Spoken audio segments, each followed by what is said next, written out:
kabar Anda semuanya? Alhamdulillah, Pak. Nah, syukurlah kalau demikian ya. Siapa adik-adik semuanya? Hadir. Bagus, alhamdulillah ya. Nah, untuk memulai pelajaran kita pagi ini, silakan ketua kelas pimpin doa dulu ya. Mari teman-teman kita berdoa menurut kepercayaan masing-masing. Berdoa dimulai. Berdoa selesai. Semoga dengan doa tadi kegiatan kita hari ini diberkahi oleh Allah Subhanahu wa taala. Amin ya. Nah, kita tinjau pelajaran sebelumnya. Apakah kalian masih ingat dengan campuran? Masih. Campuran adalah materi yang komponen-komponennya masih bisa dibedakan satu sama lain. Bagus. Campuran dapat dibedakan menjadi dua. Yang pertama yaitu homogen dan yang kedua adalah heterogen.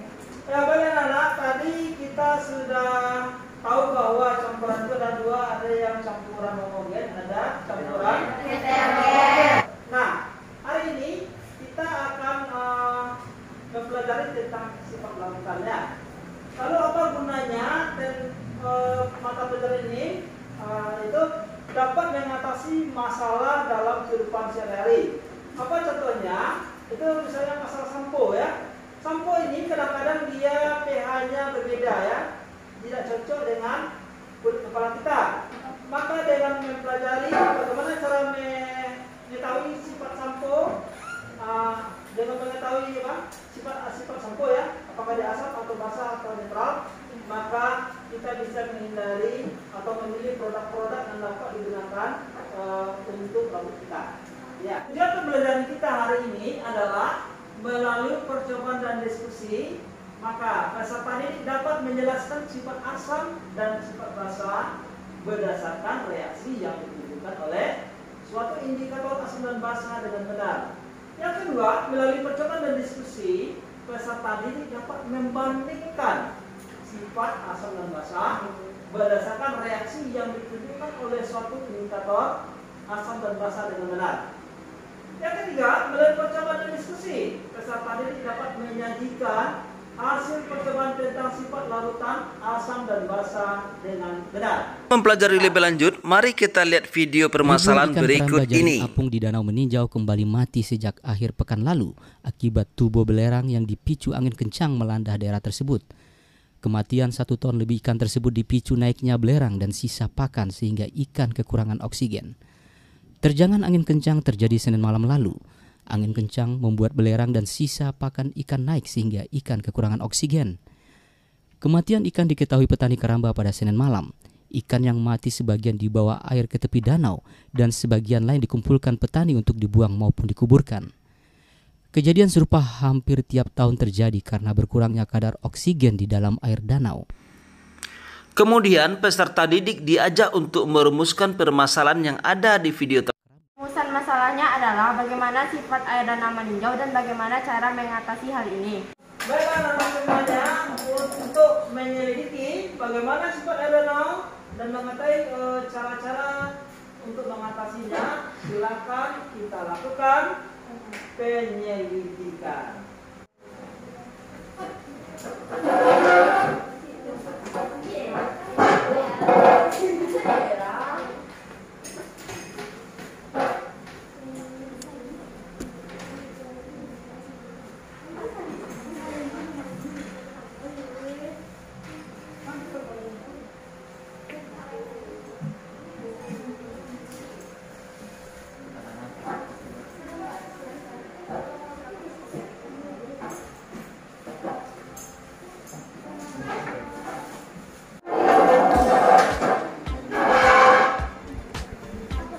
Oke, silakan ditulis labelnya.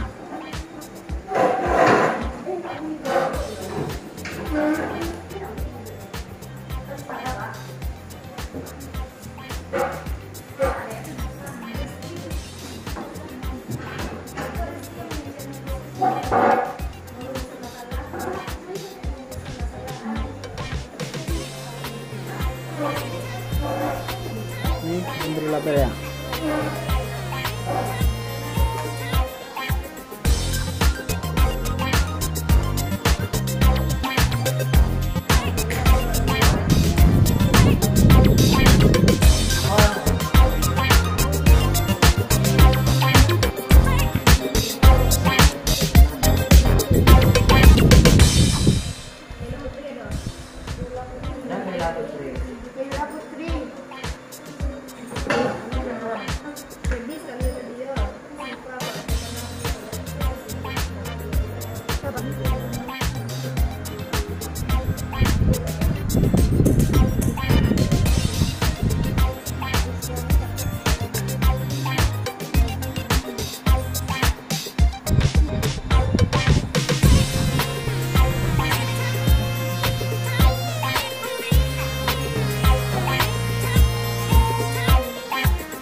Ini apa hasilnya ini? Coba jelaskan. Ini garam, tidak ada perubahan warna pada lakmus merah dan lakmus biru. Ini sabun, tidak ada perubahan pada lakmus merah menjadi biru. Ada perubahan pada lakmus merah dan lakmus biru. Sedangkan pada air sabun ada perubahan pada lakmus merah menjadi biru, sedangkan biru tidak ada perubahan warna. Setelah selesai berdiskusi, para siswa diajak melakukan presentasi. Warahmatullahi wabarakatuh. Waalaikumsalam warahmatullahi wabarakatuh. Baiklah, kami akan mempresentasikan hasil dari asam cuka. Bagaimana perubahan warna lakmus merah dan biru ketika ditetesi asam cuka? Warna lakmus merah tidak berubah, sedangkan lakmus biru bisa berubah menjadi merah. 2. Berdasarkan perubahan warna kedua lakmus tersebut, apa kesimpulanmu tentang sifat cuka dapur? Berikan alasanmu. Cuka dapat bersifat asam karena lakmus merah tidak berubah warnanya, sedangkan lakmus biru berubah menjadi merah. Oke, assalamualaikum warahmatullahi wabarakatuh. Assalamualaikum warahmatullahi wabarakatuh. Assalamualaikum warahmatullahi wabarakatuh. Waalaikumsalam warahmatullahi wabarakatuh. Kami dari kelompok 3 akan mempresentasikan hasil dari air garam. Bagaimana perubahan warna lakmus merah dan biru ketika ditetesi air garam? Warna lakmus merah dan biru tidak berubah. Ya, coba gantungkan, gantungannya. Bisa menggantungkan. Ya, Bapak gantungkan.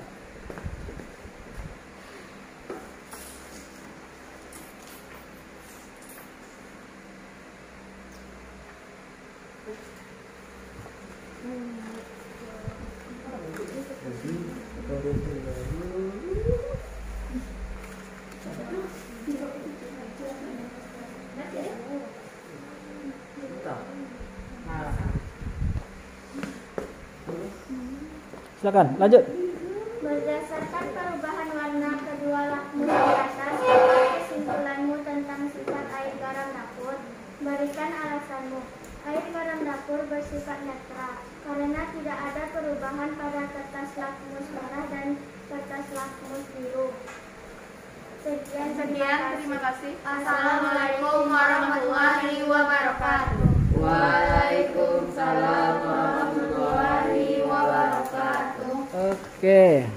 Bagaimana kesimpulanmu terhadap sifat larutan asam, basa, dan garam terhadap perubahan warna lakmus merah dan biru? Pertama, jika bersifat asam, lakmus merah tidak berubah sedangkan lakmus biru berubah menjadi merah. Kedua, jika bersifat basa, lakmus merah berubah menjadi biru sedangkan lakmus biru tidak berubah. Ketiga, netral, tidak ada perubahan warna pada lakmus merah dan biru. Oke, enggak. Disematkan dulu ya di bagian paling ini. 2. Setelah direaksikan antara asam cuka dengan kapur sirih, ternyata saat dicobakan terhadap indikator lakmus tidak ada perubahan yang terjadi pada kedua kertas lakmus tersebut, maka larutan bersifat netral. Artinya, apabila asam dicampurkan ke dalam basa akan menghasilkan larutan yang netral. Dengan demikian, untuk mengatasi masalah di Danau Malinjau dapat dilakukan beberapa gagasan. 1. Membuat papan pemberitahuan di sekitar danau agar masyarakat menunda untuk mengkonsumsi air danau karena sekarang air danau bersifat asam. 2. Menambahkan kapur sirih ke dalam air danau untuk menetralkan air danau. Ya, tepuk tangan. Oke. Jika bersifat asam, lakmus merah tidak berubah sedangkan lakmus biru berubah menjadi merah. Mantap. Ya, kedua. Jika larutan kasar, lakmus merah berubah menjadi biru, sedangkan lakmus biru tidak berubah. Oke. Kalau bersifat netral, lakmus merah dan lakmus biru tidak ada perubahan. Ya, bagus ya. Nah, sekarang kita evaluasi ya. Kita evaluasi.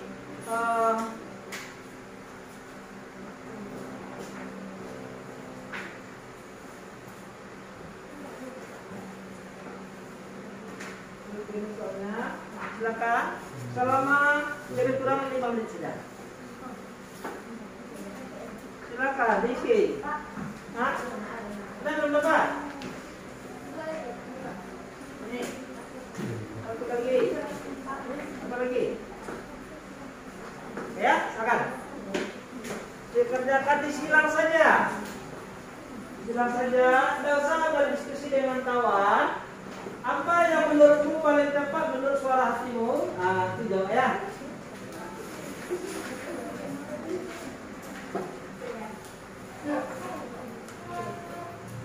Iya, mantap. Oke. Nah, kita lihat hasilnya ya. Yang pertama, Rudi melakukan pengamatan terhadap kamus pada rumput biru. Kalau dia bersifat basah, apa ini perubahan lamusnya? Perubahan warna lamusnya? Apa jawabannya tadi? Ada yang berarti lakmus biru tetap biru, lakmus merah menjadi biru, benar ke? Benar. Berarti tangan siapa benar? Mantap, aplaus untuk semuanya. Yang kedua, nah ini ada tabel ya, ada 5 lautan P, Q, R, S, dan T. Yang bersifat basah mana? Ada P dan Q, Q dan R ya. Kini merah, biru tetap biru, merah jadi biru. Kalau dia R, lakmus merah jadi biru, lakmus biru tidak berubah. Maka jawabannya adalah Q dan R ya, benar. Siapa yang jawab benar? Semuanya ya. Nah, ada satu yang tidak ya. Nah. Oke, yang ketiga, kertas lakmus biru akan berubah warnanya menjadi merah apabila diberi asam sulfat. Nah, mana yang menghasilkan warna merah juga? Ada air jeruk nipis dan tablet vitamin C. Ada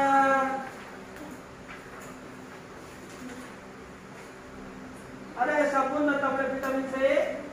Ada tablet penyembuh sakit mah dan jeruk nipis. Ada air kaposi dan tablet penyembuh sakit mah. Mana bedanya?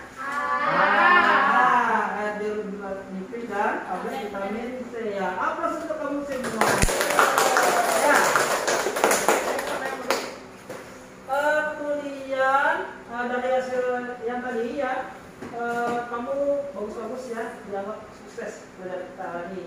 Dan Bapak Cakap terima kasih. Kemudian selamat untuk kamu yang sudah mendapat banyak benar ya. Apa yang kurang dari kita tadi? Sinyal ada kurang tadi? Iya. Dan sinyal kurang ya. Kemudian pengaturan mikrofon ya, sehingga suara agak kurang. Nah, kemudian dalam pengambilan penyelidikan mana bisa lancar tadi? Lancar ya. Pengambilan kesimpulan juga bagus ya. Oke.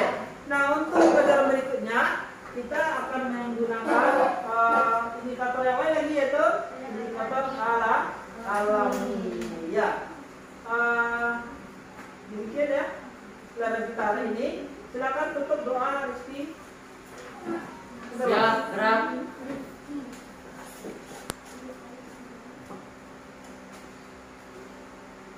Siap, gerak. Bersyukur mulai. Alhamdulillahirabbil alamin. Oke. Terima kasih atas kehadiran. Kemudian silakan pulang, hati-hati di jalan, tetap menjaga prokes ya, COVID-19 agar kita selalu sehat dan aman di jalan ya. Oke, assalamualaikum warahmatullahi wabarakatuh.